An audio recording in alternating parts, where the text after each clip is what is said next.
ओम नमो ब्रह्मादिभ्यो ब्रह्मविद्या संवृताय कर्तृभ्यो वंशऋषिभ्यो महद्भ्यो नमो गुरुभ्यः। Servo वप्लवरहितः प्रज्ञानघनः प्रत्यगर्थो ब्रह्मैवाहमस्मि। ओम पूर्णमदः पूर्णमिदं पूर्णात् पूर्णमुदच्यते पूर्णस्य पूर्णमादाय पूर्णमेवावशिष्यते। ओम शान्ति शान्ति शान्तिः। हरिः ओम श्री गुरुभ्यो नमः। हरिः ओम। എല്ലാ സാധകർക്കും പ്രണാമം. ഹരി ഓം. ഓം നമോ നാരായണായ. ഓം നമഃ പരമഋഷിഭ്യോ നമഃ പരമഋഷിഭ്യോ നമഃ പരമഋഷിഭ്യഃ. അത ശുക്ലയജുർവേദീയ കാണ്വശാഖ ബൃഹദാരണ്യക ഉപനിഷത് ദ്വിതീയകാണ്ഡം മുനികാണ്ഡം തൃതീയാധ്യായം ജൽപരൂപ ഉപപത്തി പ്രകരണം പ്രഥമ ബ്രാഹ്മണം അശ്വല ബ്രാഹ്മണം അല്ലെങ്കിൽ ആശ്വല ബ്രാഹ്മണം. ഓം ജനകോ ഹ വൈ ദേഹഃ ബഹൂദക്ഷിണേന യജ്ഞേത് യജേത് തത്ര കുരു പാഞ്ചാലാനാം ബ്രാഹ്മണാഃ അഭിസമേധാ ബഭൂവുഃ. തസ്യ ജനകസ്യ വൈദേഹസ്യ വിജിജ്ഞാസാ ബഭൂവ കഃ സ്യുദേഷാം ബ്രാഹ്മണാനാം അനൂജാനതമ ഇതി. സഹ ഗവാം സഹസ്രമവരുരോധ ദശ ദശ പാദാഃ ഏക ഏകസ്യാഃ ശൃംഗയോഃ ആബദ്ധാഃ ബഭൂവുഃ. താൻ ഹൗവാച ബ്രാഹ്മണാഃ ഭഗവന്തഃ യോ വോ ബ്രഹ്മിഷ്ടഃ സ ഏതാ ഗാഃ ഉദജതാമിതി. തേഹ ബ്രാഹ്മണാഃ ന ദദൃശുഃ. അതഃ യാജ്ഞവൽക്യഃ സ്വമേവം ബ്രഹ്മചാരിണമുവാച ഏതാഃ സൗമ്യ ഉദജതാ സാമസ്രവാ ഇതി. താഃ ഉദചകാര തേഹ ബ്രാഹ്മണാഃ ചുക്രുദുഃ. കഥം നോ ബ്രഹ്മിഷ്ടഃ ബ്രുവീത ഇതി.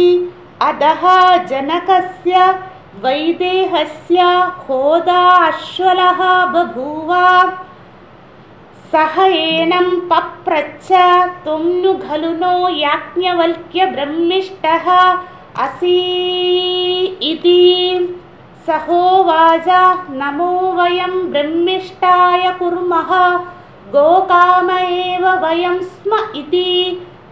തം തതഃ ഏവ പ്രഷ്ടും ദദ്രേ ഹോതാ അശ്വലഃ. യാജ്ഞവൽക്യ ഇതി ഹോവാച യദിദം സർവം മൃത്യുനാ ആപ്തം സർവം മൃത്യുനാ അഭിപന്നം കേന യജമാനഃ മൃത്യോഃ ആപ്തിം അധിമുച്യത ഇതി. ഹോത്രാ ഹൃദ്വിജഃ അഗ്നിനാ വാചാ വാഗ്വൈ യജ്ഞസ്യ ഹോതാ തദേയം വാഗ് സോയമഗ്നിഃ സ ഹോതാ സ മുക്തിഃ സാദിമുക്തിഃ. അടുത്ത ചതുർത്ഥ മന്ത്രത്തില് മൃഡാനന്ദ സ്വാമിജിയുടെ പുസ്തകം ഉള്ളവരെടുക്കുക. മലയാള പുസ്തകം മൃഡാനന്ദ സ്വാമിജിയുടെ 204 പേജ് നമ്പർ 204 മന്ത്രത്തിൽ കുറച്ച് തിരുത്തുണ്ട്. സ്വാമിജിയുടെ പദപദാർത്ഥം ശരിയാണ്. മൂലമന്ത്രത്തിൽ ഒരു തിരുത്തുണ്ട്. ഞാനൊന്ന് ചൊല്ലാം, ദയവായി അതുപോലെ പുസ്തകത്തിൽ തിരുത്തുക. ചതുർത്ഥ മന്ത്രം. യാജ്ഞവൽക്യ ഇതി ഹോവാച യദിദം സർവം അഹോരാത്രാഭ്യാം ആപ്തം സർവം അഹോരാത്രാഭ്യാം അഭിപന്നം കേന യജമാനഃ അഹോരാത്രയോഃ. അങ്ങനെയാണ്. കേന യജമാനഃ അഹോരാത്രയോഃ. അഹോത്ര എന്നാണ് എഴുതിയിരിക്കുന്നത്, അങ്ങനെയല്ല. അഹോരാത്രയോഃ. ദയവായി തിരുത്തുക. കേന യജമാനഃ അഹോരാത്രയോഃ ആപ്തിം അതിമുച്യത ഇതി. വിരാമം. അഹോരാത്രയോഃ രകാരമില്ല, അത് കൂട്ടിച്ചേർക്കുക. അഹോരാത്രയോഃ ആപ്തിം അതിമുച്യത ഇതി. നിങ്ങൾ വേർഡ് ബൈ വേർഡ് മീനിങ് നോക്കൂ, അതിൽ ശരിയാണ്. പ്രിന്റിംഗ് മിസ്റ്റേക്ക് ആകാനാണ് സാധ്യത. ഒന്നുകൂടെ ചൊല്ലാം, തിരുത്തിക്കൊണ്ട് നമുക്ക് ചൊല്ലാം. അഹോരാത്രയോഃ ആപ്തിം. യാജ്ഞവൽക്യ ഇതിഹോവാച യദിദം സർവം അഹോരാത്രാഭ്യാം ആപ്തം സർവം അഹോരാത്രാഭ്യാം അഭിപന്നം കേന യജമാനഃ അഹോരാത്രയോഃ ആപ്തിം അതിമുച്യത ഇതി അധ്വര്യുണാ ഹൃദ്വിജാഃ. ഹൃദ്വിജാഃ വിസർഗം അവിടെ ഇടണം, കാരണം ബഹുവചനാണ്. ഹൃദ്ദിക്കുകൾ. ഹൃദ്വിജാഃ. ചക്ഷുഷ ആദിത്യേന ചക്ഷുർവൈ യജ്ഞസ്യ അധ്വര്യുഃ. അധ്വര്യു എന്നുള്ള വാക്ക് അണ്ടർലൈൻ ചെയ്യുക. അധ്വര്യുഃ. തദ് യദിദം ചക്ഷുഃ സോസാവാദിത്യഃ സോധ്വര്യുഃ സമുക്തിഃ സാധിമുക്തിഃ. ഒന്നുകൂടെ ചൊല്ലാം.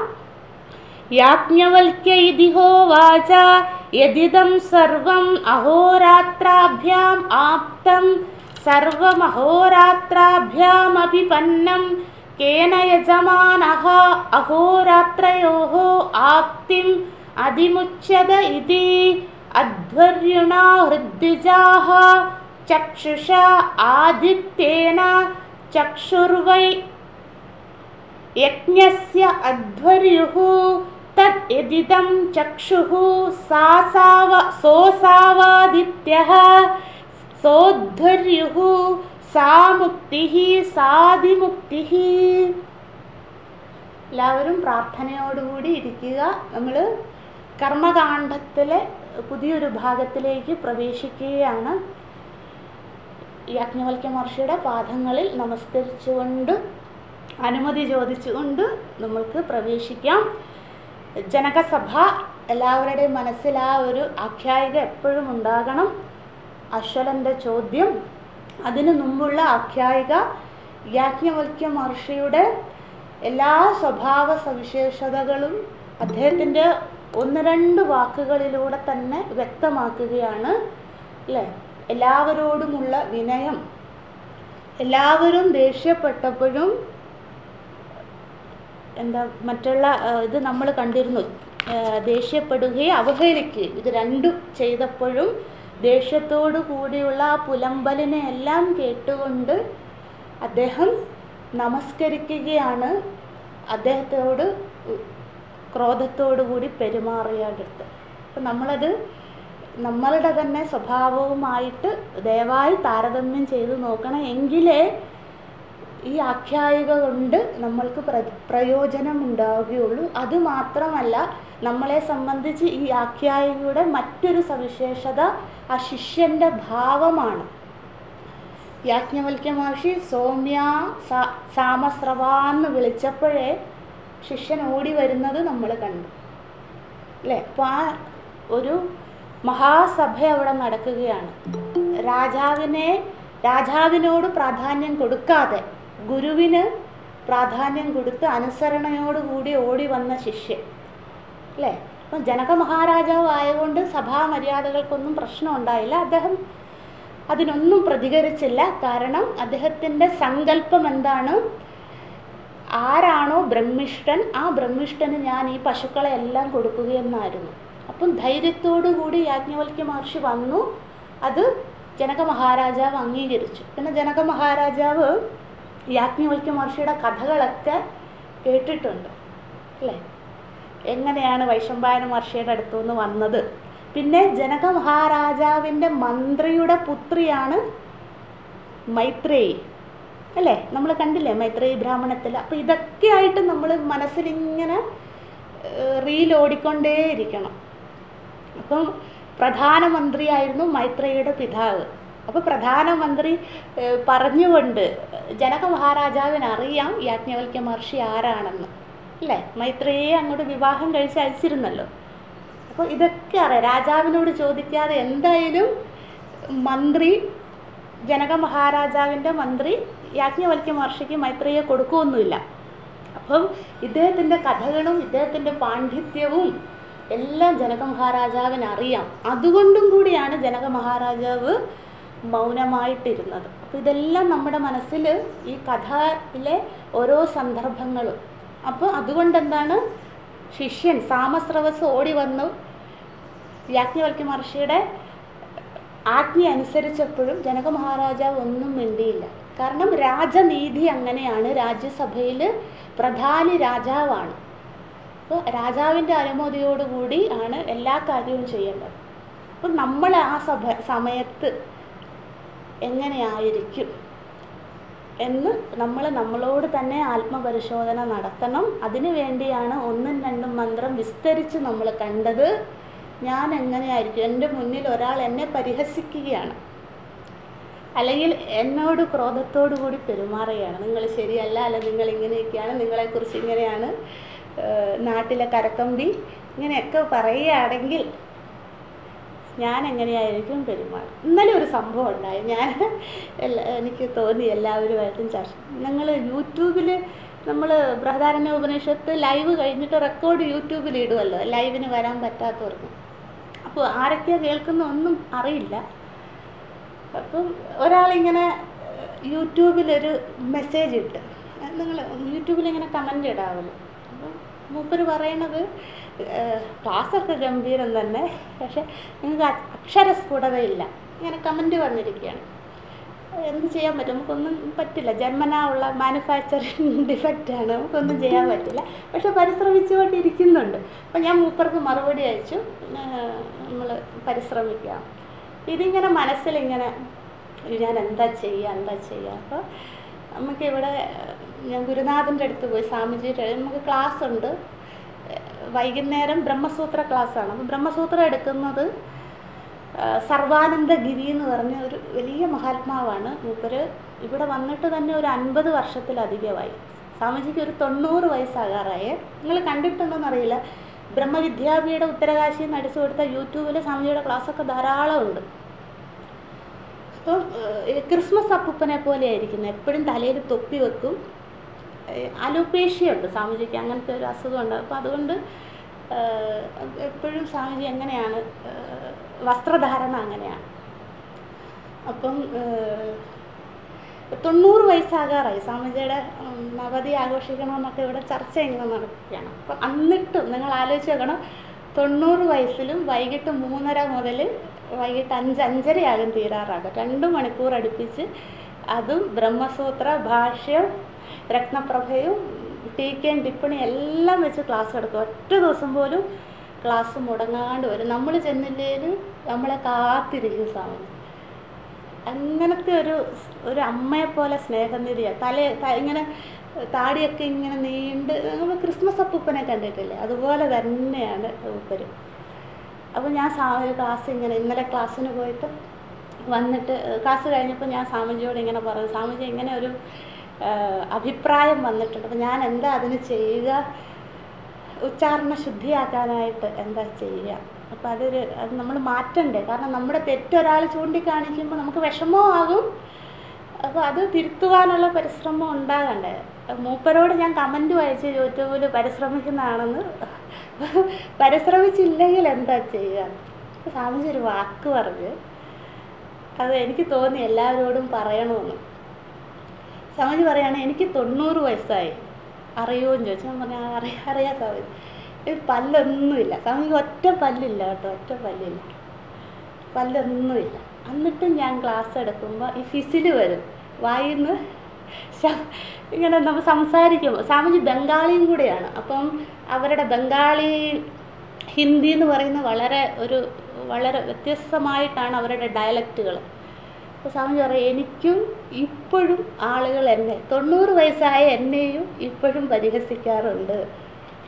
അങ്ങനെയാണ് ലോകം എന്ന് മൂപ്പർ എന്നോട് പറയാം. അപ്പോൾ നമുക്ക് ഈ പ്രായത്തിൽ ഒരാൾ പരിഹസിക്കുമ്പോൾ നമുക്കത് അപ്പം അത്രയും പ്രായമുള്ള സ്വാമിജി അതിനെ നേരിടുന്ന രീതി, അപ്പോൾ അത് കേട്ടപ്പോൾ എന്താ സന്തോഷമാണോ സങ്കടമാണോ എന്നറിയില്ല. സ്വാമിജിയെ പരിഹസിക്കുന്ന അത് കേൾക്കുമ്പോൾ സങ്കടം, പക്ഷെ ആ പരിഹാസങ്ങളെ നേരിടുന്ന രീതി അത് കാണുമ്പോൾ സന്തോഷവും തോന്നും, നമുക്കൊരു പ്രചോദനവും തോന്നും. അതുകൊണ്ടാണ് ഞാൻ എല്ലാവരോടും ഞാൻ വിചാരിച്ചു, രാവിലെയൊക്കെ ആലോചിക്കുമായിരുന്നു, ഇപ്പോൾ ഞാൻ വിചാരിച്ചു എല്ലാവരോടും പറയണമെന്ന്.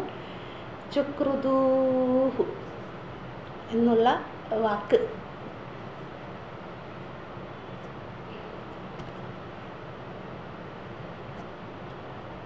മടങ്ങി വരാം. ചുക്രുദൂഹു എന്നുള്ള വാക്ക് നമ്മളെ സംബന്ധിച്ച് പ്രാധാന്യമുള്ളതാണ്, നമ്മളത് കണ്ടിരുന്നു. അതിനുശേഷം അശ്വലൻ്റെ ചോദ്യത്തിലേക്ക് നമ്മൾ പ്രവേശിച്ചു, അതിനുള്ള ഉത്തരം കണ്ടു. മൂന്നാമത്തെ മന്ത്രം അശ്വലൻ ചോദിക്കുകയാണ്, എങ്ങനെയാണ് എല്ലാവരും മൃത്യുവിനെ അതിക്രമിക്കുക? പ്രത്യേകിച്ച് യാഗം ചെയ്യുന്ന യജമാനനാണെങ്കിൽ കൂടിയും ആ യാഗസമയത്ത് പോലും അദ്ദേഹത്തിന് ചുറ്റും മരണമുണ്ടല്ലോ, അതിനെ എങ്ങനെ അതിക്രമിക്കുക എന്നുള്ള ചോദ്യം ചോദിച്ചു. അതിനുള്ള മറുപടി യാജ്ഞവൽക്യ മഹർഷി പറയുന്നത് നമ്മൾ കണ്ടു. യാജ്ഞവൽക്യ മഹർഷി പറയുന്നത് എന്തായിരുന്നു? ആരാണെങ്കിലും, അത് യജമാനനായിക്കോട്ടെ ഹോതാവായിക്കോട്ടെ, ഏതൊരാൾ യാഗം ചെയ്യുമ്പോഴും അവിടെ യാഗത്തിന് സുപ്രധാനമായിരിക്കുന്നത് വാഗേന്ദ്രിയമാണ്. വാഗേന്ദ്രിയത്തിനെ കുറിച്ച് ഇവിടെ പറഞ്ഞു. വാഗേന്ദ്രിയത്തിൻ്റെ അടിസ്ഥാന ദേവത അഗ്നിയാണ്. അഗ്നിദേവതയാണ്. നമുക്ക് മന്ത്രം ജപിച്ചുകൊണ്ട് കൂടി വേണ്ടേ യാഗം ചെയ്യുവാനായിട്ട്. അപ്പോൾ യജമാനനായിക്കോട്ടെ ഹോതാവായിക്കോട്ടെ ഹൃദ്ദിക്കായിക്കോട്ടെ ആരും ആയിക്കോട്ടെ മന്ത്രജപം ഉണ്ടായിരിക്കണം പ്രാധാന്യമായിട്ട്. അപ്പോഴും ആ മന്ത്രം ചെയ്യാൻ സാധിക്കുന്നത് വാഗേന്ദ്രിയം ഉള്ളത് കൊണ്ടാണ്. വാഗേന്ദ്രിയത്തിൻ്റെ അടിസ്ഥാന ദേവത അഗ്നിയാണ്. അഗ്നിദേവതയ്ക്ക് ആ ധർമ്മം ചെയ്യാൻ സാധിക്കുന്നത് പരമാത്മാവ് അഗ്നിദേവതയിലൂടെ ചൈതന്യ സ്വരൂപിയായി സാക്ഷിയായി അവിടെ ഉള്ളത് കൊണ്ടാണ് എന്ന് പറഞ്ഞു കൊടുക്കുന്നത് നമ്മൾ കണ്ടിരുന്നു. നമ്മൾ കേനോപനിഷത്തിലും പഠിച്ചിട്ടുണ്ട്. കേനോപനിഷത്ത് 1.4 അല്ലേ? യത് വാചാ അനഭ്യുദ്ധിതം ഏന വാക്കഭ്യുദ്ധ്യതേ തഥേവ ബ്രഹ്മത്വം വിദ്ധി നേദം യദിദം ഉപാസതേ. എഴുതിക്കോളൂ. കേനോപനിഷത്ത് 1.4. വെറുതെ നമ്പർ ഇടുക. കേനോപനിഷത്ത് സാമവേദം. അങ്ങനെ നമ്മൾ മൂന്നാമത്തെ മന്ത്രം കണ്ടു. അതുവരെ എല്ലാവരും ഓക്കെ ആണെന്ന് വിചാരിക്കുന്നു. നമുക്ക് അടുത്തതിലേക്ക് പോവുകയാണ്. നാലാമത്തെ മന്ത്രം. നാലാമത്തെ മന്ത്രത്തിൽ വീണ്ടും അശ്വലൻ ഒന്നാമത്തെ മന്ത്രത്തിൽ പരാജയപ്പെട്ടിരിക്കുകയാണ്. അപ്പം നമ്മുടെ മനസ്സിൽ ആ ഇത് വേണം. വാദി ഇരിക്കുകയാണ് ഒരു സൈഡിൽ, മുമ്പിൽ ജനക മഹാരാജാവ് ഇരിക്കുന്നു, പ്രതിവാദിയായിട്ട് അശ്വലൻ ഇരിക്കുന്നു. വാദി ആരാണ്? യാജ്ഞവൽക്യ മഹർഷി. പ്രതിവാദി ആരാണ്? അശ്വലൻ. അതായത് പ്രതിവാദി എന്ന് വെച്ചാൽ ചോദ്യം ചോദിക്കുന്നയാൾ. വാദി എന്ന് പറഞ്ഞാൽ ആ ചോദ്യത്തിനുള്ള ഉത്തരം പറയുന്നയാൾ. അങ്ങനെ വാദപ്രതിവാദി ഇങ്ങനെ ഇരിക്കുകയാണ്. അപ്പോൾ ഒന്നാമത്തെ ചോദ്യം അശ്വലൻ തോറ്റു. അപ്പോൾ അടുത്ത എന്താണ്? വീണ്ടും ചോദ്യം ചോദിക്കുകയാണ്. അടുത്ത ചോദ്യമാണത്. നമുക്ക് ആദ്യം ചോദ്യം കണ്ടിരുന്നു. യാജ്ഞവൽക്യ ഇതിഹോവാച യദിദം സർവം അഹോരാത്രാഭ്യാം ആപ്തം. സർവം അഹോരാത്രാഭ്യാം അഭിപന്നം കേന യജമാനഃ അഹോരാത്രയോഃ ആപ്തിം അതിമുച്യത ഇതി. നമ്മൾ കണ്ടിരുന്നു അശ്വലൻ്റെ ക്വാളിഫിക്കേഷൻ, അധികാരങ്ങൾ കണ്ടിരുന്നു. എന്താണ് അശ്വലൻ്റെ അധികാരം? അദ്ദേഹം ഋഗ്വേദ പണ്ഡിതനാണ്. ഋഗ്വേദത്തിലുള്ള സകല കർമ്മകാണ്ഡവും മുഴുവനായിട്ടും അറിയാവുന്ന ആളാണ് അശ്വലൻ. അപ്പോൾ അദ്ദേഹം എന്ത് ചെയ്തു? ആദ്യം ഋഗ്വേദത്തിന് ചോദ്യം ചോദിച്ചു. എന്നിട്ട് അദ്ദേഹത്തിൻ്റെ ആ ട്രിക്ക് നോക്കണം. എന്ത് ചെയ്യുന്നു? അടുത്തത് യജുർവേദത്തിന് ചോദ്യം ചോദിക്കുകയാണ്. അതിന് 2 കാരണമുണ്ട്. ഒന്ന്, യാജ്ഞവൽക്യ മഹർഷിയെ പരീക്ഷിക്കുക എന്നുള്ളത്. ഇദ്ദേഹത്തിന് എല്ലാ വേദവും അറിയാമോ എന്നുള്ളത്. കാരണം ഋഗ്വേദത്തിൽ നിന്ന് ഒരെണ്ണം ചോദിച്ചപ്പോഴേ പറഞ്ഞു, അതിനുള്ള ഉത്തരം യാജ്ഞവൽക്യ മഹർഷി പറഞ്ഞു. അപ്പോൾ എന്താണ്? അശ്വലന് മനസ്സിലായി ഇദ്ദേഹത്തിന് ഋഗ്വേദമൊക്കെ അറിയാം. അപ്പോൾ എന്ത് ചെയ്യും? ഉടനെ അടുത്ത കൊമ്പിലേക്ക് ചാടുകയാണ്. അതെന്താണ്? യജുർവേദത്തെയാണ്. യജുർവേദത്തിൽ നിന്ന് അന്ന് യജുർവേദത്തിൻ്റെ ചോദ്യമാണ് ഞാൻ ചോദിക്കുന്നതെന്നോ അതിൻ്റെ ഒരു ക്ലൂവും കൊടുക്കുന്നില്ല. അദ്ദേഹം എന്താണ്? അഹോരാത്രാഭ്യാം എന്ന വാക്കിൽ അതെല്ലാം കൂടെ സംഗ്രഹിച്ചിരിക്കുകയാണ്. നമ്മൾ അതിൽ നിന്നും മനസ്സിലാക്കിക്കോണം, അഹോരാത്രാഭ്യാം എന്ന വാക്കുകൊണ്ട് രാവും പകലും തുടർന്നുകൊണ്ട് ചെയ്യുന്ന യാഗത്തിലെ യജമാനനെയാണ് ഇവിടെ പറയുന്നത്. അപ്പോൾ രാവും പകലും ഇടതടവില്ലാതെ കണ്ടിന്യൂസ് ആയിട്ട് യാഗം ചെയ്യുന്നത് യജുർവേദത്തിലാണ് ആ യാഗം പരാമർശിച്ചിരിക്കുന്നത്, അല്ലെങ്കിൽ ആ യജ്ഞം പരാമർശിച്ചിരിക്കുന്നത്. അപ്പം അതുകൊണ്ട് അഹോരാത്രാഭ്യാം എന്ന് കേട്ടപ്പോഴേ യാജ്ഞവൽക്യ മഹർഷിക്ക് മനസ്സിലായി ഇത് യജുർവേദത്തിൽ നിന്ന്. അപ്പോൾ ഒന്നാമത്തെ കാരണം യാജ്ഞവൽക്യ മഹർഷിക്ക് യജുർവേദം അറിയുകയോ എന്നുള്ള പരീക്ഷണം. രണ്ടാമത്തെ കാരണം ഹോതാവായ അശ്വലൻ. ഇപ്പം ഹോത എന്ന് പറയുമ്പം അവിടെ ഇരിക്കുന്ന പണ്ഡിതന്മാരൊക്കെ വിചാരിക്കും ഇദ്ദേഹം ഋഗ്വേദം മാത്രമേ അറിയുള്ളൂ, ഋഗ്വേദ ഹോതാവല്ലേ ഇരിക്കുന്നത്, അപ്പോൾ അശ്വലന് ഋഗ്വേദം അറിയുള്ളൂ. അപ്പം ആ വിദ്വത്സഭയിൽ എല്ലാവരെയും കാണിക്കണം, ഞാൻ ഹോതാവ് മാത്രമല്ല, എനിക്ക് ഋഗ്വേദം മാത്രമല്ല അറിയാം, എനിക്ക് എല്ലാ വേദവും അറിയാം എന്നുള്ളത്. അയ്യോ, അതിൻ്റെ ഇടയ്ക്ക് ഒരു കാര്യം പറഞ്ഞോട്ടെ. ഇന്നലെ ഒരാൾ ചോദ്യം ചോദിച്ചിരുന്നു, നമ്മൾ സാമസ്രവസ് ഹൃസ്രവസ് അതൊക്കെ കണ്ടിരുന്നില്ലേ? അത് പറയാൻ വിട്ടുപോയതാ, തുടക്കത്തിൽ പറയണമെന്ന് വിചാരിച്ചാൽ ക്ഷമിക്കുക. നമ്മൾ കണ്ടിരുന്നല്ലോ, ഋഗ്വേദം അധ്യയനം ചെയ്യുന്നതിനെ ഹൃസ്രവസ് എന്ന് വിളിക്കും, യജുർവേദ അധ്യയനം ചെയ്യുന്നതിനെ യജുർസ്രവസ് എന്ന് വിളിക്കും, സാമവേദ അധ്യയനം ചെയ്യുന്നതിനെ സാമസ്രവസ് എന്ന് വിളിക്കും, അഥർവണവേദ അധ്യയനം ചെയ്യുന്നതിനെ അഥർവസ്രവസ് എന്ന് വിളിക്കുമെന്ന്. അപ്പോൾ ചോദ്യം ഇതാണ്, പുരാണം പഠിക്കുന്നവരെ എന്ത് വിളിക്കും? അതാണ് ചോദ്യം. പിന്നെ ഇതിഹാസം പഠിക്കുന്നവരെ എന്ത് വിളിക്കും? പുരാണം പഠിക്കുന്നവരെ എന്ത് വിളിക്കുമായിരിക്കും? ഇപ്പം നമ്മൾ ഭാഗവത പുരാണമാണ് പഠിക്കുന്നത്, അപ്പം നമ്മളുടെ പേരെന്താണ്? പുരാണ സ്രവസ്. നമ്മൾ ഭഗവത്ഗീത പഠിക്കുകയാണ്, നമ്മൾ ഉദ്ധവഗീത പഠിച്ചുകൊണ്ടിരിക്കുക. ഞാൻ അറ്റ് പ്രസൻറ്റ് ഞാൻ പഠിക്കുന്നത് മെയിനായിട്ട് ശ്രവണ മനനം ചെയ്യുന്നത് ഭഗവത്ഗീതയാണെന്ന് വിചാരിച്ചോളൂ. അപ്പോൾ എൻ്റെ പേരെന്തായിരിക്കും? അപ്പം ഇതിഹാസ സ്രവസ് അല്ലേ? നമ്മളൊക്കെ രാമായണം പഠിക്കുകയാണ് അല്ലേ, ഇപ്പം എല്ലാവരും വായിച്ചുകൊണ്ടിരിക്കുകയാണ്. അപ്പോൾ ആ സമയത്ത് നമ്മൾ ആരായിരിക്കും? ഇതിഹാസ സ്രവസ്. ഇതായിരുന്നു ചോദ്യം. പുരാണം പഠിച്ചുകൊണ്ടിരിക്കുക, ഞാൻ എന്നും ഭാഗവത പുരാണമാണ് പഠിക്കുന്നത്, അല്ലെങ്കിൽ മറ്റു 18 പുരാണം ഏതാണോ എനിക്കതിനാണ് താല്പര്യം. അപ്പോൾ എന്നെ യാജ്ഞവൽക്യ മഹർഷി എന്ത് വിളിക്കുമായിരിക്കും? സൗമ്യ പുരാണ സ്രവാ ഇതി എന്ന് വിളിച്ചേനെ കേട്ടോ. അത് ഇന്നലെ ചോദിച്ചത് കൊണ്ട് ഞാനത് പറയേണ്ട കടമയായതുകൊണ്ട് പറയുകയാണ്. നമുക്ക് മടങ്ങി വരാം 4ാമത്തെ മന്ത്രത്തിലേക്ക്. അങ്ങനെ അഹോരാത്രാഭ്യാം എന്ന ചോദ്യത്തോടുകൂടി അശ്വലൻ അദ്ദേഹത്തിനോട്, യാജ്ഞവൽക്യ മഹർഷിയോട് ചോദ്യം ചോദിച്ചു. എന്താണ് ചോദ്യം? സർവ ദിനരാത്രങ്ങളും രാവും പകലും വ്യാപൃതമായിരിക്കുക. ഈ യജമാനൻ രാവും പകലും ഇരുന്ന് യാഗം ചെയ്തുകൊണ്ടിരിക്കുകയാണ്. ആ സമയത്ത് ഈ യജമാനൻ രാവിൻ്റെയും പകലിൻ്റെയും ദിനരാത്രങ്ങളുടെ വശത്താണല്ലോ. എങ്ങനെയാണ് ഈ ദിനരാത്രങ്ങളിൽ നിന്ന് ഈ യജമാനൻ രക്ഷപ്പെടുക? ഇതാണ് ചോദ്യം. നമുക്കത് ഡീറ്റെയിൽ ആയിട്ട് പഠിക്കാം കേട്ടോ. ഇതാണ് ചോദ്യം. ഇതാണ് ഈ യാഗം ചെയ്തുകൊണ്ടിരിക്കുന്ന ഒരു യജമാനൻ, അയാൾ ദിനരാത്രങ്ങളോളം യാഗം ചെയ്തുകൊണ്ടിരിക്കുകയാണ്. എങ്ങനെയാണ് അയാൾക്ക് ഈ ദിനരാത്രങ്ങളിൽ നിന്ന്, ഡേ ആൻഡ് നൈറ്റ്, അതിൽ നിന്ന് എങ്ങനെ രക്ഷപ്പെടാം? ഇതാണ് ചോദ്യം അല്ലേ. യജമാനഃ അഹോരാത്രയോഹോ ആപ്തി അതിമുച്യതേതി, അതിൽ നിന്ന് എങ്ങനെ രക്ഷ നേടാം? യാജ്ഞവൽക്യ മഹർഷി സന്തോഷത്തോടുകൂടി പുഞ്ചിരിച്ചുകൊണ്ട് എന്താണ് മറുപടി പറയാൻ പോവുകയാണ്. എന്താണ്? യാജ്ഞവൽക്യ മഹർഷിയുടെ വാക്കുകൾ ആരംഭിക്കുകയാണ്. അധ്വർയുണ ഹൃദ്ദിജ ചക്ഷുഷ ആദിത്യേന ചക്ഷുർവൈ യജ്ഞസ്യ അധ്വരുഹു. ഇതിൽ നമുക്കറിയാവുന്ന വാക്കുകൾ, ഹൃദ്ദിജ എന്നുള്ള വാക്ക് കണ്ടു, ചക്ഷുഷ നമുക്കറിയാം, ആദിത്യം അറിയാം, അല്ലേ? ചക്ഷുർവൈ യജ്ഞസ്യ, അത്രയൊക്കെ അറിയാം. നമുക്ക് ഒട്ടും പരിചയമില്ലാത്ത വാക്കാണ് അധ്വര്യുണ അല്ലെങ്കിൽ അധ്വര്യുഹു എന്നുള്ള വാക്ക്.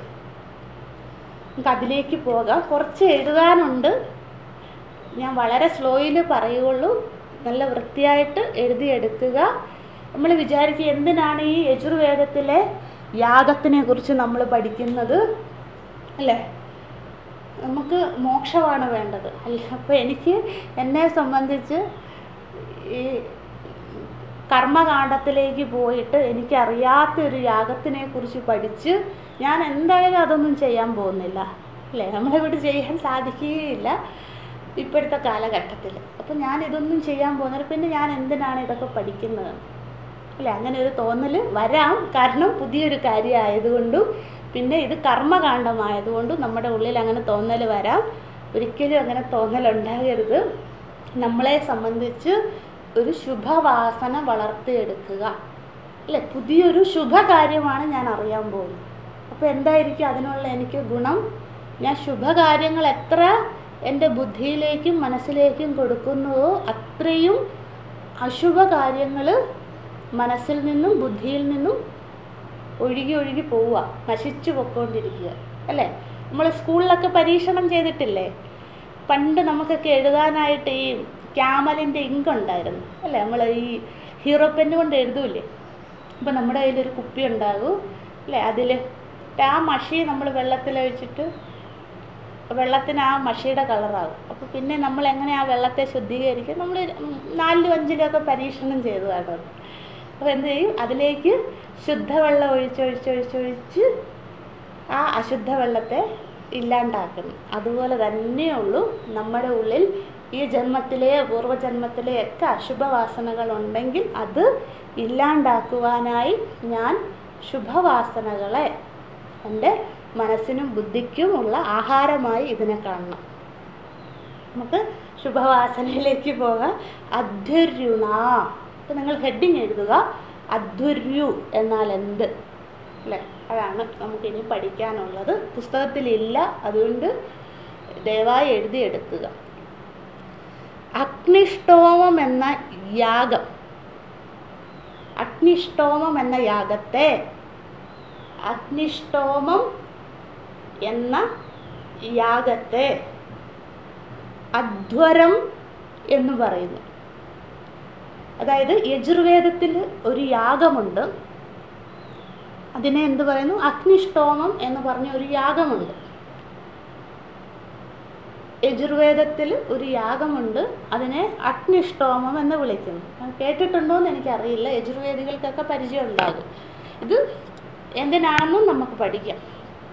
ഇങ്ങനെ ഒരു യാഗമുണ്ട്, അഗ്നിഷ്ടോമം എന്നൊരു യാഗമുണ്ട് യജുർവേദത്തിൽ. യജുർവേദത്തിൽ കർമ്മകാണ്ഡത്തിൽ പരാമർശിച്ചിരിക്കുകയാണിത്. എന്താണ്? അഗ്നിഷ്ടോമം. അതിന് മറ്റൊരു പേരാണ് അധ്വരം. അധ്വരം എന്നാണ് ആ യാഗത്തിന് വിളിക്കുന്ന മറ്റൊരു പേര്. അധ്വരം എന്ന് വിളിക്കും അതിനെ. അധ്വരം, ധ്വരം, അധ്വരം എന്ന് അതിനെ വിളിക്കും. ഈ യാഗം ചെയ്യുന്ന ആളെയാണ് അധ്വര്യു എന്ന് വിളിക്കുന്നത്. ഈ അധ്വര്യുണ എന്നുള്ള വാക്കിലേക്ക് നമ്മൾ എത്തിക്കൊണ്ടിരിക്കുകയാണ്. അപ്പോൾ ഇങ്ങനെയാണ് എഴുതേണ്ടത്. യജുർവേദത്തിൽ ഒരു യാഗമുണ്ട്, അഗ്നിഷ്ടോമം എന്നുള്ള യാഗം. ആ യാഗത്തിന് വിളിക്കുന്ന മറ്റൊരു പേരാണ് അധ്വരം എന്നുള്ളത്. അധ്വരം എന്നുള്ളത്, അധ്വരം, ധനം എഴുതുന്നതായാണ് കേട്ടോ. അധ്വരം, ധനം എന്നെഴുതില്ലേ? അധ്വരം. അപ്പോൾ അഗ്നിഷ്ടോമം എന്നുള്ള യാഗം, അഗ്നിഷ്ടോമത്തിന് മറ്റൊരു പേരാണ് അധ്വരം. ഈ അധ്വരം എന്ന യാഗം ചെയ്യുന്ന ആളെ വിളിക്കുന്ന പേരാണ് അധ്വര്യു. അധ്വര്യു. നമ്മൾ പഠിച്ചില്ലേ സോമയാജി എന്നുള്ളത്, അല്ലേ? സോമയാഗമൊക്കെ ചെയ്തു കഴിഞ്ഞ് അദ്ദേഹത്തിന് കിട്ടുന്ന പദവി സോമയാജി. അതുപോലെ തന്നെ ഇത് യജുർവേദത്തിലെ യാഗമാണ് അഗ്നിഷ്ടോമം. ആ അഗ്നിഷ്ടോമത്തിന് മറ്റൊരു പേരാണ് അധ്വരം. ആ അധ്വരം ചെയ്യുന്ന ആളെ വിളിക്കുന്ന പേരാണ് അധ്വര്യുഹു എന്നുള്ളത്. ഇനി എഴുതുക, ഇതെന്തിനാണ് ചെയ്യുന്നത്? സ്വർഗലോക പ്രാപ്തി, മുഖ്യഫലം. ഇതിൻ്റെ ഫലം അഗ്നിഷ്ടോമം യജുർവേദ വിധിപ്രകാരം അഗ്നിഷ്ടോമം ആര് ചെയ്യുന്നുവോ അവർക്ക് എന്താണ് ഫലം? സ്വർഗലോക പ്രാപ്തി. അല്ലേ? ഈ ലോകത്ത് നിന്ന് ശരീരം ഉപേക്ഷിച്ച് അവർക്ക് ഇനിയൊരു പുനർജന്മം എന്നത് സ്വർഗലോകത്തിലായിരിക്കും. സ്വർഗലോകത്തിൽ എന്താണ്? സുഖം. അല്ലേ? നമ്മൾ കഠോപനിഷത്തിൽ പഠിച്ചാണ്, സ്വർഗേ ലോകേ ന ഭയം കിഞ്ചനാസ്തി ന തത്രത്വം ന ജരയാഭിവേദി. കഠോപനിഷത്ത് 1.1.13 കഠം, കൃഷ്ണ യജുർവേദം. അല്ലേ? 1.1.13 അവിടെ കണ്ടതാണ്. സ്വർഗലോകത്തിൽ എന്തിനാണ്ട് വേണ്ടിയാണ് ഈ യാഗമൊക്കെ ചെയ്തു പോകുന്നത്? സ്വർഗേ ലോകേ ന ഭയം കിഞ്ചനാസ്തി. ആരെയും പേടിക്കാണ്ട് നമുക്ക് ജീവിക്കാം, മരണത്തെ പോലും പേടിക്കേണ്ട. നതത്രത്വം ന ജരയാഭിവേദി. അവർക്ക് ജരാനരകൾ ബാധിക്കില്ല. അവർ അവിടെ ചെല്ലുമ്പം തൊട്ടേ അവർ യൗവനത്തോടുകൂടി അവിടെ എത്ര കാലം സ്വർഗത്തിലാണോ പുണ്യം അനുസരിച്ച് സ്വർഗലോകത്തിൽ ജീവിക്കാൻ സാധിക്കുന്നത് അത്രയും കാലം അവർ യുവാക്കളായിരിക്കും. അല്ലേ? ഇതൊക്കെയാണ് സ്വർഗലോകത്തിൻ്റെ പ്രത്യേകതകൾ. അല്ലേ? പിന്നെ ഒരുപാടുണ്ട്, നമ്മൾ അതിലേക്കൊന്നും പോകുന്നില്ല. ഇതാണ് ഫലം എന്ന് മാത്രം ഒന്ന് ഓർത്തു വെക്കുക. അപ്പോൾ ഈ അധ്വര്യു എന്ന യാഗം യജുർവേദികൾ ചെയ്യുന്നത് സ്വർഗലോക പ്രാപ്തിക്ക് വേണ്ടിയാണ് അവർ ചെയ്യുന്നത്. അപ്പോൾ ഈ അധ്വര്യു അല്ലെങ്കിൽ അഗ്നിഷ്ടോമം എന്ന യാഗം ചെയ്യണമെങ്കിൽ അതിനുള്ള അധികാരം എന്ന് പറഞ്ഞാൽ എഴുതിക്കോളൂ, അഗ്നി ആധാനം എന്നൊരു യാഗമുണ്ട്. അഗ്നി ആധാനം, അത് യജുർവേദത്തിലെ കേട്ടോ, യജുർവേദത്തിലെ മറ്റൊരു യാഗമാണ് അഗ്നി ആധാനം. ഈ അഗ്നി ആധാനം വേണം. അഗ്നി ആധാനം ചെയ്തതിനനന്തരം വേണം അഗ്നിഷ്ടോമം ചെയ്യാൻ. ഇതൊക്കെ പുതുമയുള്ള വാക്കുകളാണ്, അതുകൊണ്ട് ദയവായി ശ്രദ്ധയോടെ ഇരിക്കുക.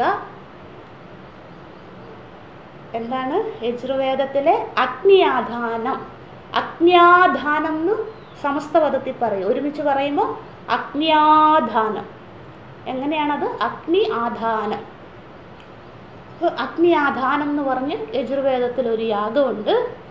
അത് ചെയ്ത് പൂർത്തീകരിച്ചാൽ മാത്രമേ അയാൾക്ക് അഗ്നിഷ്ടോമം ചെയ്യാൻ സാധിക്കുകയുള്ളൂ. അല്ലേ? അതായത് നമ്മൾ ഈ PhD പോകാൻ എന്ത് ചെയ്യണം? അതിന് മുമ്പുള്ള ക്ലാസ്സൊക്കെ പാസ്സാകണ്ടേ? അല്ലേ? എന്നിട്ട് നമുക്ക് അപ്രൂവൽ കിട്ടി, നമുക്ക് ഗൈഡിനെയൊക്കെ കിട്ടിയാലല്ലേ ഉള്ളൂ PhD ചെയ്യുകയാണ്, അഡ്മിഷൻ കിട്ടുന്നു, നമുക്ക് ഇതൊക്കെ കിട്ടുകയുള്ളൂ. അല്ലേ? അപ്പം അങ്ങനെയുള്ള എല്ലാത്തിനും ഇല്ല നിയമവിധികൾ. അതുപോലെ തന്നെ ഇത് ചെയ്യണം. അഗ്നി ആധാനം എന്ന് വെച്ചാൽ അദ്ദേഹം വിവാഹം കഴിക്കുക, അഗ്നി സാക്ഷിയായിട്ട് ഹോമവിവാഹം കഴിക്കുക. അല്ലേ? പുരോഹിതന്മാർ വന്നു. ഇപ്പം ഞാൻ യജുർവേദിയാണെങ്കിൽ എൻ്റെ വിവാഹം എങ്ങനെയായിരിക്കും? യജുർവേദ വിധി പ്രകാരമുള്ള ഹോമയാഗാദികളൊക്കെ ചെയ്ത് വിവാഹം ചെയ്യുക. അല്ലേ? ആ എൻ്റെ പത്നിയും അതിനെ സഹായിക്കുന്ന രീതിയിൽ, അതിനെ അനുകൂലിക്കുന്ന രീതിയിലുള്ള, മാനസികമായും ശാരീരികമായും അനുകൂലിക്കുന്ന രീതിയിലുള്ള ഒരു പത്നി എനിക്കുണ്ടാകണം. എന്നിട്ട് ആ അഗ്നിസാക്ഷിയായി വിവാഹം കഴിച്ചിട്ട് ആ അഗ്നിയെ അവരെന്ത് ചെയ്യണം? രണ്ടുപേരും കെടാതെ സംരക്ഷിക്കണം. എന്നും വീട്ടിൽ അഗ്നി ആധാനം ചെയ്യണം. എന്നും വീട്ടിൽ അഗ്നിയെ, ആ വിവാഹം ചെയ്ത സംരക്ഷിച്ചു കൊണ്ടുവരുന്ന അഗ്നിയെ സാക്ഷിയായിട്ട് ഈ യജമാനനും യജമാന പത്നിയും എന്നും ഇവർ അഗ്നി ആധാനം ചെയ്യണം, അഗ്നിഹോത്രം ചെയ്യണം. അങ്ങനെ ചെയ്ത് ചെയ്ത് ചെയ്ത് ചെയ്ത് കാലങ്ങൾ കഴിയുമ്പോൾ അവർക്ക് എന്ത് ചെയ്യും? അവർക്ക് രണ്ടുപേർക്കും ആഗ്രഹം ഉണ്ടായി, ഇനി നമുക്ക് എന്ത് ചെയ്യണം? നമുക്കിനി ഈ കാലമൊക്കെ, നമ്മുടെ കാലമൊക്കെ അവസാനിക്കാറായി. അല്ലേ? നമ്മൾ വാർദ്ധക്യത്തിലെത്തി, നമുക്ക് ഇനിയൊരു ജന്മം ഉണ്ടെങ്കിൽ നമുക്ക് സ്വർഗലോകത്തിൽ പോകണമെന്ന് ഈ യജമാനനും യജമാന പത്നിക്കും ആഗ്രഹം ഉണ്ടായി. അപ്പോൾ അവരെന്ത് ചെയ്യും? സ്വർഗലോകത്തിലേക്ക് പോകാനുള്ള എന്താണ് യജുർവേദത്തിലെ മാർഗമെന്ന് അന്വേഷിക്കും. അപ്പോൾ എന്താണ് മാർഗം? അഗ്നിഷ്ടോമം എന്നൊരു യാഗമുണ്ട്, അത് ചെയ്താൽ ഇവർക്ക് സ്വർഗലോകത്തിൽ പോകാമെന്നുള്ള അറിവ് കിട്ടും. അങ്ങനെ ഇവരെന്ത് ചെയ്യും? അഗ്നിഷ്ടോമം ചെയ്യും. അല്ലെങ്കിൽ അതിന് വിളിക്കുന്ന പേരാണ്, മറ്റൊരു പേരാണ് അധ്വർയു. അങ്ങനെ അപ്പം ഈ അഗ്നിഷ്ടോമത്തിലേക്ക് ഇനി നമ്മൾ പോവുകയാണ്. ഒരാൾ എങ്ങനെയാണ് അധ്വർയു ആകുന്നത്, അതാണ് നമ്മൾക്ക് ഇവിടെ വേണ്ടത്. ഇതൊക്കെ ഇൻട്രൊഡക്ഷൻ ആയിരുന്നു. ഇനി നമുക്ക് അതിലേക്ക് പോകാം. ഈ യാഗം നടത്തുമ്പോൾ, അതായത് ഈ നിത്യവും അഗ്നിഹോത്രം ചെയ്ത് അഗ്നിയാധാനം ചെയ്ത് അവർ അഗ്നിഷ്ടോമം നടത്താൻ അധികാരിയാകുമ്പോൾ അഗ്നിഷ്ടോമത്തിലേക്ക് പോവുകയാണ്. നമ്മുടെ മനസ്സിൽ ആ ഭാവന വരണേ, അഗ്നിഷ്ടോമത്തിലേക്ക് പോവുകയാണ്. അപ്പോൾ എന്ത് വേണം? എന്തൊക്കെയാണ് അഗ്നിഷ്ടോമത്തിന് വേണ്ടത്? ഒന്ന്, യജമാനൻ അദ്ദേഹത്തിൻ്റെ ശാരീരികമായും സാമ്പത്തികമായും മാനസികമായും പൂർണ്ണ ആരോഗ്യത്തോടു കൂടിയുള്ള യജമാനൻ. പിന്നെ അംഗവൈകല്യങ്ങളൊന്നും പാടില്ല, അല്ലേ? നമുക്ക് ജന്മനാക്കെ കിട്ടുന്ന പ്രാരാബ്ധവശാലൊക്കെ കിട്ടുന്ന അംഗവൈകല്യം പാപപ്രാരാബ്ധമാണ്. അപ്പോൾ പാപപ്രാരാബ്ധമുള്ളവർക്ക് സ്വർഗലോകത്തിലേക്ക് നോ എൻട്രി. അതുകൊണ്ട് അംഗവൈകല്യാദികൾ പാടില്ല. പിന്നെ വളരെയധികം സാമ്പത്തികം വേണം. കാരണം ദിവസങ്ങളോളം നീണ്ടു നിൽക്കുന്ന യാഗമാണിത്. അപ്പോൾ അതിനു വേണ്ടിയുള്ള എല്ലാ പൂജ സാമഗ്രികളും ആവശ്യമാണ്. അതുമാത്രമല്ല, ഇതിനനന്തരം ധാരാളം ദക്ഷിണ കൊടുക്കണം. അപ്പോൾ അതുകൊണ്ട് സാമ്പത്തികമായ സ്ഥിതി വേണം. പിന്നെ ഇദ്ദേഹത്തിന് ആരോഗ്യസ്ഥിതി ഉണ്ടായിരിക്കണം. പിന്നെ വേറൊന്നും ആഗ്രഹിക്കാൻ പാടില്ല. ഇടയ്ക്ക് വെച്ചിട്ട് ഇട്ടിട്ട് പോയാൽ ബ്രഹ്മഹത്യാ പാപം ഉണ്ടാകും. അതുകൊണ്ട് എത്ര ദിവസമാണോ ഇത് ചെയ്യേണ്ടത് അത്രയും ദിവസം പൂർണ്ണ മനസ്സോടുകൂടി അത് അർപ്പിക്കുവാനുള്ള മനസ്ഥിതി ഉണ്ടായിരിക്കണം, അല്ലേ? ഇതൊക്കെ ഉണ്ടാകണം ഈ ഇദ്ദേഹത്തിന്. അതുമാത്രം പോരാ, ഇദ്ദേഹത്തിൻ്റെ പത്നിക്കും ഒറ്റയ്ക്ക് ചെയ്യാൻ പറ്റുന്ന യാഗമല്ല ഇത്. വിവാഹം കഴിച്ചാൽ മാത്രമേ ചെയ്യാൻ പറ്റുള്ളൂ. വിവാഹം കഴിച്ചിട്ടും കാര്യമില്ല. ഈ പത്നിക്കും ഭാര്യയ്ക്കും ഇതേ ആഗ്രഹം തന്നെയായിരിക്കണം പൂർണ്ണമായിട്ടും. സ്വർഗത്തിൽ പോകണം, വേറൊന്നും വേണ്ട. ഇനിയൊരു ശരീരം മനുഷ്യലോകത്തോ മറ്റ് ഒരു ശരീരപ്രാപ്തിയോ വേണ്ട, നമുക്ക് സ്വർഗലോക ശരീരപ്രാപ്തി മതി എന്നുള്ള പൂർണ്ണ മനസ്സോടുകൂടിയ പത്നിയും വേണം. അങ്ങനെ ഇവരെന്ത് ചെയ്യും? അഗ്നിഷ്ടോമത്തിലേക്ക് പ്രവേശിക്കുകയാണ്. യജമാന പത്നി അങ്ങനെ അഗ്നിഷ്ടോമത്തിലേക്ക് പ്രവേശിക്കുകയാണ്. അപ്പോൾ എന്ത് വേണം? ഇനി അഗ്നിഷ്ടോമ യാഗം ചെയ്യാൻ പോവുകയാണ്. അപ്പോൾ എന്തൊക്കെ വേണം? ഇതിന് 16 ഹൃദ്യക്കുകൾ വേണം. വലിയൊരു യാഗകുണ്ഡം, അല്ലേ? യാഗകുണ്ഡം അറിയരുതേ, ഹോമകുണ്ടമൊക്കെ നമ്മൾ കണ്ടിട്ടില്ലേ? അതായത് ഹവിസ്സുക്കൾ അർപ്പിക്കുന്ന അതിനെയാണ് ഹോമകുണ്ടം എന്ന് പറയുന്നത്. അപ്പം എന്ത് വേണം? ഈ ഹവിസ്സുക്കൾ അർപ്പിക്കുവാൻ വലിയൊരു യാഗകുണ്ഡം. അപ്പം ഈ യാഗകുണ്ഡത്തിൻ്റെ 4 വശത്തും 4 ഹൃദ്യക്കുകൾ വെച്ച്, അല്ലേ? ഹൃദ്യക്ക് എന്താണെന്ന് നമ്മൾ പഠിച്ചല്ലോ, അല്ലേ? ഹൃദ്യക്കെന്ന് വെച്ചാൽ ആരാണ്? യാഗം ചെയ്യുന്ന പുരോഹിതൻ, അവരെയാണ് ഹൃദ്യക്കെന്ന് വിളിക്കുന്നത്. അപ്പം 4 ഹൃദ്യക്കുകൾ വെച്ച് ഈ 4 വശത്തും, അല്ലേ? കിഴക്ക് വശത്ത് 4 പേര്, പടിഞ്ഞാറ് വശത്ത് 4 പേര്, അങ്ങനെ 4 തെക്ക് വടക്ക് വശത്തായിട്ട് അങ്ങനെ 4 ദിക്കുകളിലും 4 ഹൃദ്യക്കുകൾ വെച്ച് വേണം. ഇവർക്കുള്ള ദക്ഷിണ തന്നെ ആലോചിച്ച് നോക്കൂ നിങ്ങൾ, എത്ര വേണം? വിത്തം അത്രയും 4 ഹൃദ്യക്കുകൾ വേണം. ഈ ഹൃദ്യക്കുകളൊക്കെ എങ്ങനെയുള്ളതായിരിക്കണം? യജുർവേദ പണ്ഡിതരായിരിക്കണം. ഈ 16 ഹൃദ്യക്കുകളും ആരായിരിക്കണം? അവർ യജുർവേദികളായിരിക്കണം. യജുർവേദത്തിൻ്റെ കർമ്മകാണ്ഡം മുഴുവൻ കണ്ഠസ്ഥമാക്കിയവരായിരിക്കണം. അങ്ങനെ ഈ 4 ഹോമയാഗത്തിൻ്റെ 4 ദിക്കിലും ഈ 16 ഹൃദ്യക്കുകൾ യജുർവേദ ദിക്കുകൾ ചെയ്യണം. പിന്നെ അടുത്തതാണ് ഈ 16 ഹൃദ്യക്കുകളും യജമാനനും യജമാന പത്നി. അപ്പം എത്ര പേരായി? 18 പേരായി, അല്ലേ? 18 പേരിരുന്നാണ് ഈ യാഗം ചെയ്യുന്നത്. അപ്പം ഇതിലെ യജമാനനാണ് ഏറ്റവും മുഖ്യ പുരോഹിതൻ, അല്ലേ?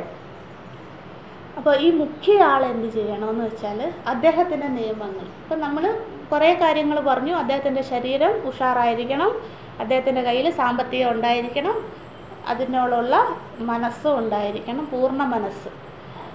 അപ്പോൾ അത് മാത്രം പോരാ, ഇനി അദ്ദേഹത്തിന് ചെയ്യേണ്ടത് 7 ദിവസമാണ്, 7 ദിനരാത്രങ്ങളാണ് അഗ്നിഷ്ടോമം ചെയ്യുന്നത്. യജുർവേദ യാഗമായ അഗ്നിഷ്ടോമം ചെയ്ത്, ഇത് വെറുതെ കേട്ടിരിക്കുക കേട്ടോ, പുതിയ അറിവാണ് ഇതൊക്കെ. അപ്പോൾ 7 ദിനരാത്രങ്ങളാണ്. ഈ ദിനരാത്രത്തിലേക്ക് വരാൻ വേണ്ടിയാണ് ഇത്രയും നമ്മൾ പഠിക്കുന്നത്. അപ്പോൾ യജുർവേദത്തിലാണ് 7 ദിവസം ഇടതടവില്ലാതെ രാവും പകലും ചെയ്യുന്ന യാഗമുള്ളത്. ഒന്നുകൂടെ പറയാം, യജുർവേദത്തിലാണ് ദിനരാത്രങ്ങൾ ഇടതടവില്ലാതെ രാവും പകലും യാഗം ചെയ്യുന്നത്. ആ യാഗം പരാമർശിക്കുന്നത് യജുർവേദത്തിലാണ്. ആ യാഗത്തിൻ്റെ പേരാണ് അഗ്നിഷ്ടോമം എന്നുള്ള യാഗം, അല്ലെങ്കിൽ അധ്വരം എന്നു പേരായ യാഗം. ആ യാഗം എന്തിനാ ചെയ്യുന്നത്? സ്വർഗലോക പ്രാപ്തിക്ക് വേണ്ടി. അപ്പോൾ 7 ദിനരാത്രങ്ങൾ ഈ യജമാനൻ ആഹാരമേ കഴിക്കാൻ പാടില്ല, അദ്ദേഹം ഉറങ്ങാൻ പാടില്ല. 7 ദിവസം. നമ്മളൊന്ന് ആലോചിച്ച് നോക്കിയേ, നമ്മളെ കൊണ്ട് പറ്റുമോ? മാക്സിമം 1 ദിവസം അല്ലേ? അപ്പോൾ ഇന്ന് ശ്രാവണ ശിവരാത്രിയാണ്, ഇന്ന് ഉറക്കം വയ്ക്കേണ്ട ദിവസമാണ്. നമ്മളെ കൊണ്ട് പറ്റുമോ അല്ലേ? അല്ലെങ്കിൽ മാക്സിമം 1 ദിവസം 2 ദിവസം, അതിൽ കൂടുതൽ പറ്റുമോ? ഇല്ല അല്ലേ? നമ്മുടെ ശരീരം വിശ്രമം ആവശ്യപ്പെടും. നമ്മൾ അറിയാണ്ട് തന്നെ നമ്മൾ ഉറക്കത്തിലേക്ക് വീണു പോകും ശരീരം ക്ഷീണിക്കുമ്പോൾ. അപ്പോൾ ഈ ആലോചിച്ച് നോക്കി, ഈ യജമാനൻ ആഹാരം പാടില്ല, നിദ്ര പാടില്ല, പിന്നെ ബാക്കിയുള്ള മൈഥുനാദി വ്രതങ്ങൾ വേറെ, അത് വേറെ കാര്യം. അപ്പോൾ ഇത്രയും കഠിനമാണിത് ചെയ്യുവാനായിട്ട്.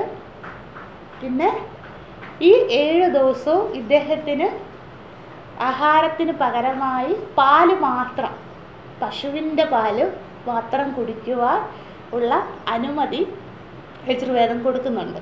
കാരണം ഒന്നും ഇല്ലാണ്ടിരുന്നാൽ ആൾ മരിച്ചു പോവില്ലേ? അപ്പോൾ ഇത് പൂർത്തീകരിക്കാതെ എങ്ങനെയാണ് സ്വർഗലോകത്തെത്തുക? അപ്പോൾ പൂർത്തീകരിക്കണമെങ്കിൽ ശരീരം വേണമല്ലോ. അപ്പോൾ ആ ശരീരം നിലനിർത്തുവാൻ വേണ്ടി മാത്രം എന്ത് ചെയ്യുന്നു? അവരെന്ത് ചെയ്യുന്നു? പാലിങ്ങനെ കുടിച്ചുകൊണ്ടിരിക്കും. പിന്നെ മറ്റൊരു നിയമം, 7 ദിവസം മൗനമായിരിക്കണം, ആരുടെ അടുത്തും മിണ്ടാൻ പാടില്ല. അതാണ് ഒന്നാമത്തേത് അല്ലേ? 7 ദിവസം മൗനം. പിന്നെ രണ്ടാമത്തേത് 7 ദിവസം നിദ്ര പാടില്ല. പിന്നെ 7 ദിവസം ആഹാരം പാടില്ല. എന്താണ്? പാലും പശുവിൻ്റെ ഗോ എന്നാണ് ഇവിടെ എഴുതിയിരിക്കുന്നത്. പശുവിൻ്റെ പാല് മാത്രം അല്ലേ? അത് മാത്രം ആഹാരിച്ചു. നമുക്ക് മടങ്ങി വരാം. പിന്നെ ഇത് ചെയ്യേണ്ട മറ്റൊരു കാര്യം, വസന്തകാലത്ത് മാത്രമേ ഇത് ചെയ്യാൻ പറ്റുകയുള്ളൂ. അതാണ് അടുത്ത നിയമവിധി. വസന്തകാലം എന്ന് വെച്ചാൽ ചൈത്രമാസം, വൈശാഖമാസം, ഇതിനെയാണ് വസന്തകാലം എന്ന് പറയുന്നത്. ഏതൊക്കെയാണ് വസന്തകാലം? ചൈത്രമാസം, വൈശാഖമാസം. അപ്പോൾ വൈശാഖ കഴിഞ്ഞില്ല അല്ലേ? നമുക്കറിയാം അതിനെക്കുറിച്ചൊക്കെ. അങ്ങനെ ചൈത്ര വൈശാഖ മാസങ്ങളിൽ അല്ലെങ്കിൽ ഈ ചൈത്ര വൈശാഖ മാസങ്ങൾ ചേരുന്നതാണ് വസന്തകാലം എന്ന് പറയുന്നത്. ആ വസന്തകാലത്ത് മാത്രമേ ഇത് ചെയ്യാൻ സാധിക്കുകയുള്ളൂ. പിന്നെ ഇത് വസന്തകാലം മാത്രമായ പോരാ, ഇത് അടുത്ത നിയമം പൂർവപക്ഷത്തിരുന്നുകൊണ്ട്, അതായത് ശുക്ലപക്ഷമായിരിക്കണം. വെളുത്ത പക്ഷമില്ലേ, നമുക്കറിയാലോ, കറുത്ത പക്ഷവും വെളുത്ത പക്ഷവും അല്ലേ? അല്ലെങ്കിൽ ശുക്ലപക്ഷം, കൃഷ്ണപക്ഷം അല്ലേ? 2 പക്ഷങ്ങളുണ്ട് ഒരു മാസത്തിൽ അല്ലേ? അപ്പോൾ ഇത് ചെയ്യേണ്ടത് എപ്പോഴായിരിക്കണം? ഇത് ചെയ്യേണ്ടത് ശുക്ലപക്ഷത്തിൽ, അതായത് വെളുത്ത പക്ഷത്തിലായിരിക്കണം ഇത് ചെയ്യേണ്ടത്, ഈ യാഗകർമ്മം അനുഷ്ഠിക്കേണ്ടത്. അപ്പം 7 ദിവസം മൗനം, 7 ദിവസം ആഹാരവർജനം. പിന്നെ എന്തായിരിക്കണം? വസന്തകാലമായിരിക്കണം. പിന്നെ വെളുത്ത പക്ഷമായിരിക്കണം. പിന്നെ ഈ നിയമങ്ങളോടുകൂടി ഈ 16 ഹൃദ്ദിക്കുകളും ഇതിൽ അനുകൂലമായ മനസ്സും ശരീരവും അവർക്കും ഉണ്ടായിരിക്കണം. കാരണം ഈ 7 ദിവസം ദിനരാത്രങ്ങൾ ഇടതടവില്ലാണ്ട് ഇവർ മന്ത്ര ഉച്ചാരണം ചെയ്ത് യാഗത്തിലേക്ക് മന്ത്രമുഖരിതമായ ഹവിസുക്കൾ അർപ്പിക്കണം അല്ലേ? അപ്പം നമ്മുടെ കയ്യിൽ നെയ്യുണ്ട്, അതെങ്ങനെയാ പുണ്യമാകുക? അതിൽ മന്ത്രത്താൽ അതിനെ പൂരിതമാക്കി ഹോമകുണ്ടത്തിലേക്ക് അർപ്പിക്കുമ്പോഴാണ് അതുകൊണ്ട് പ്രയോജനമുള്ളൂ. അല്ലാണ്ട് നമുക്കിഷ്ടമുള്ള കാര്യങ്ങളെല്ലാം കൊണ്ട് ഹോമകുണ്ടത്തിൽ അർപ്പിക്കുകയല്ല വേണ്ടത്. അപ്പോൾ ഒരുപാട് നിയമങ്ങളുണ്ട്. ഞാൻ വളരെ കുറച്ച് മാത്രമേ പറയുന്നുള്ളൂ, വളരെയധികം നിയമങ്ങളുണ്ട്. അപ്പം ഈ 16 ഹൃദ്ദിക്കുകളും ഇതിൽ പൂർണ്ണമായ മനസ്സോടുകൂടിയും ശരീരത്തോടു കൂടിയും ആയിരിക്കണം. ഒരാൾക്കൊരു ക്ഷീണം സംഭവിച്ചാൽ പിന്നെ ആദ്യം മുതൽ തുടങ്ങണം. എന്നാലോചിച്ച് നോക്കിയേ, പിന്നെ അടുത്ത വെളുത്തപക്ഷം കാത്തിരിക്കണം, അടുത്ത വസന്തകാലം കാത്തിരിക്കണം. അപ്പം അത്രയും കഠിനമാണ് ഇത് ചെയ്യുക എന്നുള്ളത്. ഇത് തമാശയല്ല, കാരണം ദിനരാത്രങ്ങളാണ്, ഇടതടവില്ലാതെ 7 ദിവസം. ഒന്ന് ആലോചിക്കുക, 7 × 24 മണിക്കൂർ 7 ദിവസം തുടർച്ചയായി ചെയ്തുകൊണ്ടേയിരിക്കണം. അപ്പോൾ ഇദ്ദേഹത്തിൻ്റെ എങ്ങനെയായിരിക്കും അവരുടെയൊക്കെ ഒരു അവസ്ഥ എന്ന് പറയുന്നത് നമ്മൾ ചിന്തിച്ച് നോക്കണം. ഇത് പൂർത്തീകരിച്ചാൽ മാത്രമേ സ്വർഗലോക പ്രാപ്തി ഉണ്ടാവുകയുള്ളൂ ഇത് ചെയ്യുന്നയാൾക്ക്. അപ്പം ഇതിൽ ഇനി നമ്മൾക്ക് അടുത്ത മന്ത്രത്തിലേക്ക് ശ്രദ്ധിക്കുക. ഇതാണ് അധ്വര്യുണ എന്നുള്ള വാക്കുകൊണ്ട് ഉദ്ദേശിക്കുന്നത്. അപ്പോൾ അഗ്നിഷ്ടോമം എന്ന് പറഞ്ഞ യാഗം ഇതാണ്. ഈ യാഗം സ്വർഗലോക പ്രാപ്തിക്കാണ്. ആരാണോ ഈ യാഗം ദിനരാത്രങ്ങളോളം ചെയ്യുന്നത് അവരെ എന്ത് വിളിക്കുന്നു? അധ്വര്യു എന്ന് വിളിക്കുന്നു, അല്ലേ? അപ്പം ആദ്യത്തെ വാക്ക് എന്താണ്? അധ്വര്യുണ. അധ്വര്യു എന്നയാള്. ഹൃദ്ജ, അവർ മാത്രം പോരാ, 16 ഹൃദ്ദിക്കുകളും വേണം. യജുർവേദ പണ്ഡിതന്മാർ, പുരോഹിതന്മാരും വേണം. അവരാണ് ഹൃദ്ജ, പുരോഹിതൻ. ഹൃദ്ജാഹ, കണ്ടോ വിസർഗം വന്ന് ബഹുവചനം. അപ്പോൾ എന്തായിരിക്കും? 16 പേരും ഇവർ വേണം. അടുത്ത വാക്ക് എന്താണ്? ചക്ഷുഷ ആദിത്യേന. ഈ യാഗത്തിൽ ചക്ഷുഷായിരിക്കുന്നത്, ചക്ഷുഷ് എന്ന വാക്കിൻ്റെ അർത്ഥം എഴുതിക്കോളൂ, സുപ്രധാനി എന്നാണ്. അതായത് ഈ യാഗത്തിൽ നമ്മൾ അർപ്പിക്കുന്ന ഈ ഹവിസൊക്കെ അല്ലേ, നമ്മൾ മന്ത്രമൊക്കെ ചൊല്ലി എനിക്ക് സ്വർഗത്തിലേക്ക് പോകാനുള്ള എല്ലാം തരണേന്ന് പ്രാർത്ഥിച്ചുകൊണ്ട് നമ്മൾ മന്ത്രം അർപ്പിക്കുമല്ലോ. ആ ഹോമകുണ്ടത്തിലേക്ക് നമ്മൾ ഹവിസുക്കൾ അർപ്പിക്കുമല്ലോ. ആ ഹവിസിനെ സ്വീകരിക്കുന്ന ആളാണിവിടെ ചക്ഷുഷ ആദിത്യേന, സുപ്രധാനിയായിരിക്കുന്ന ആദിത്യൻ. ചക്ഷുഷ് എന്ന് വെച്ചാൽ കണ്ണെന്നേ അർത്ഥമില്ല കേട്ടോ. ഇവിടെ ചക്ഷുഷ് എന്ന വാക്കിന് ഇവിടുത്തെ അർത്ഥം സുപ്രധാനി. ഏറ്റവും പ്രധാനമായും നമ്മൾ ഈ സ്വർഗത്തിലേക്ക് പോകാനുള്ള ഈ യാഗത്തിലേക്ക് നമ്മൾ അർപ്പിക്കുന്ന നമ്മളുടെ ഹവിസുക്കളെ മുഴുവൻ സ്വീകരിക്കുന്ന സുപ്രധാനിയായിരിക്കുന്ന ദേവത സൂര്യദേവതയാകുന്നു. അതാണ് ചക്ഷുഷ ആദിത്യേന എന്ന വാക്കുകൊണ്ട് ഉദ്ദേശിക്കുന്നത്. ആദിത്യ ദേവത അല്ലേ, നമ്മൾ ഇതല്ലേ ഇരിക്കുന്നത്, ആ അഗ്നിയിലേക്ക് നമ്മൾ അർപ്പിക്കുമല്ലോ.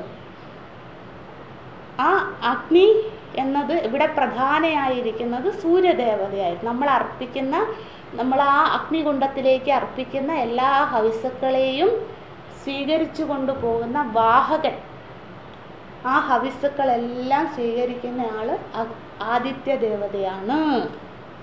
എന്തുകൊണ്ട് ഇവിടെ ആദിത്യ ദേവതയെ സുപ്രധാനി അല്ലെങ്കിൽ ശ്രേഷ്ഠൻ അല്ലെങ്കിൽ ചക്ഷുഷ് എന്ന് വിളിക്കാൻ കാരണം, ദിനരാത്രങ്ങളുടെ അടിസ്ഥാന ദേവതയാണ് സൂര്യൻ അല്ലേ. രാവും പകലും മാറ്റുന്നതാരാണ്?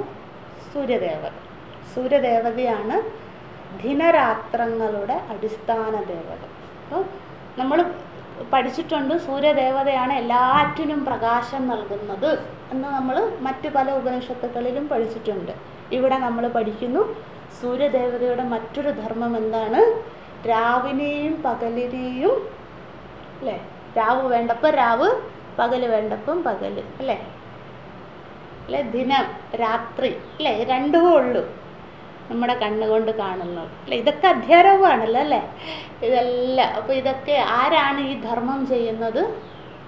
സൂര്യദേവതയാണ് അല്ലെ. ആദിത്യനാണ് ദിനരാത്രങ്ങളുടെ അടിസ്ഥാന ദേവത. അതുകൊണ്ടാണ് ഇവിടെ ആദിത്യനെ പ്രധാനി എന്ന് പറയുന്നത്. കാരണം ഇത് ദിനരാത്രം കണ്ടിന്യൂസ് ആയിട്ട് ചെയ്യേണ്ട യാഗമാണ്.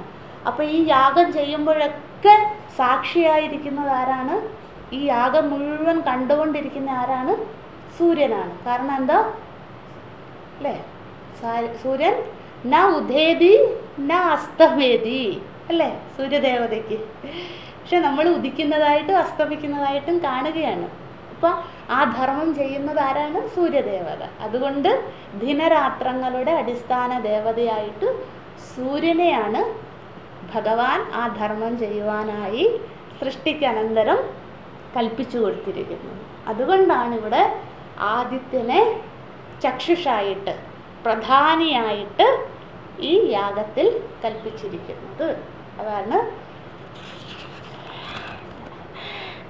ചക്ഷുഷ ആദിത്യേന എന്ന വാക്കുകൊണ്ട് പറഞ്ഞിരിക്കുന്നത്. ചക്ഷുർവൈ യജ്ഞസ്യ അധ്വര്യു. ഈ അധ്വര്യമായിരിക്കുന്ന, ഈ അഗ്നിഷ്ടോമം ചെയ്യുന്ന അധ്വര്യമായിരിക്കുന്ന യജമാനനെ സംരക്ഷിക്കുന്നത്, യജമാനൻ നൽകുന്ന ഹവിസുക്കളെയൊക്കെ സ്വീകരിച്ചുകൊണ്ട് നമ്മൾ അഗ്നികുണ്ഡത്തിലേക്ക് ഹവിസർപ്പിക്കുകയാണ്. എന്താണ്? എനിക്ക് സ്വർഗത്തിൽ പോകണം, അതിനുള്ള എല്ലാ പുണ്യവും എനിക്ക് തരണേ എന്ന് പ്രാർത്ഥിച്ചുകൊണ്ട് സങ്കല്പിച്ചുകൊണ്ട് നമ്മൾ അഗ്നികുണ്ഡത്തിലേക്ക് ഹവിസർപ്പിക്കണം. ഈ ഹവിസിനെ സ്വീകരിക്കുന്നത് ആരാണ്? സൂര്യൻ, ആദിത്യനാകുന്നു ഇതിനെ സ്വീകരിക്കുന്നത് എന്ന് പറയും. ബാക്കി നമുക്ക് അടുത്ത ദിവസം പഠിക്കാം. ഒരുപാട് സമയമായി, ക്ഷമിക്കുക. ഇത് ഒരു എവിടെയെങ്കിലും ഒന്ന് നിർത്തണമല്ലോ, അതുകൊണ്ട് ഇവിടെ വരെ പറഞ്ഞതാണ്. ബാക്കി ഇനി നമുക്ക് പഠിക്കാനുണ്ട്. നമുക്ക് നാളെ അവധിയാണ്. നാളെ എല്ലാവർക്കും അല്ലേ വാവ് ബലിക്ക് പോകണം. അതുകൊണ്ട് നാളെ അവധി. മറ്റന്നാൾ വെള്ളിയാഴ്ച നമുക്ക് ബാക്കി പഠിക്കാം. നിങ്ങൾക്ക് മനസ്സിലായില്ലെങ്കിൽ ദയവായി അറിയിക്കുക. നമുക്ക് വീണ്ടും വീണ്ടും ചർച്ച ചെയ്യാം. ഇത് മനനം ചെയ്യുക. ബാക്കി വെള്ളിയാഴ്ച കാണാം. വെള്ളിയാഴ്ച കഴിഞ്ഞ് ശനിയാഴ്ചയും ക്ലാസ് ഉണ്ട്. കാരണം നാളെ വ്യാഴാഴ്ച അവധിയാണല്ലോ. അപ്പം നമുക്ക് ശനിയാഴ്ചയും ക്ലാസ് ഉണ്ട്. പറ്റുന്നവരൊക്കെ പങ്കെടുക്കുക, ഇല്ലാത്തവർ റെക്കോർഡിങ് കേൾക്കുക. ഇനി നമുക്ക് അവധി തരാം. നിങ്ങൾക്ക് നേരത്തെ ഞാൻ ഗ്യാരണ്ടി പറയുന്നു. ഇനി സെപ്റ്റംബറിൽ നവരാത്രി വരികയാണ്. അപ്പം നവരാത്രി ഫുൾ അവധിയായിരിക്കും. ഓണത്തിന് സെപ്റ്റംബർ ആദ്യം തന്നെയാണ് ഓണം. അതിന് 4-5 ദിവസം അവധി ഉണ്ടാകും. പിന്നെ സെപ്റ്റംബർ അവസാനമാണ് നവരാത്രി. അപ്പോൾ ആ നവരാത്രിക്കും 9 ദിവസം അവധി, നവരാത്രി മുഴുവൻ അവധി, പിന്നെ ശനി ഞായറും കൂടെ വരുമ്പോൾ 10-14 ദിവസം അവധിയാവും. അതുകൊണ്ട് നമുക്ക് ഈ ശനിയാഴ്ച ക്ലാസ് വെക്കണം. അല്ലെങ്കിൽ നമുക്ക് ഒരുപാട് ലാഗ് വരും. മുന്നോട്ട് പോകണ്ടേ? അടുത്ത വർഷം ഗുരുപൂർണിമയ്ക്ക് മുമ്പെങ്കിലും തീർക്കണം. ബൃഹദാരണ്യം എന്നുള്ള പ്രാർത്ഥനയുണ്ട്. അത് നടക്കട്ടെ എന്ന് നമുക്ക് എല്ലാവർക്കും സങ്കല്പിക്കുക. അതുകൊണ്ട് നാളെ അവധി, വെള്ളി ശനിയും ക്ലാസ്. ഓം നമോ നാരായണായ. ഓം നമോ ബ്രഹ്മാദിഭ്യോ ബ്രഹ്മവിദ്യാ സംവൃതായ കർത്തൃഭ്യോ വംശഋഷിഭ്യോ മഹദ്ഭ്യോ നമോ ഗുരുഭ്യഃ. സർവോപപ്ലവരഹിതഃ പ്രജ്ഞാനഘനഃ പ്രത്യഗർത്തോ ബ്രഹ്മൈവാഹമസ്മി. ഓം പൂർണ്ണമദഃ പൂർണ്ണമിദം പൂർണ്ണാത് പൂർണ്ണമുദച്യത്തെ പൂർണ്ണസ്യ പൂർണ്ണമാദായ പൂർണ്ണമേവാവശിഷ്യത്തെ. ഓം ശാന്തി ശാന്തി ശാന്തി. ഹരി ഓം. ശ്രീ ഗുരുഭ്യോ നമഃ. ഹരി ഓം.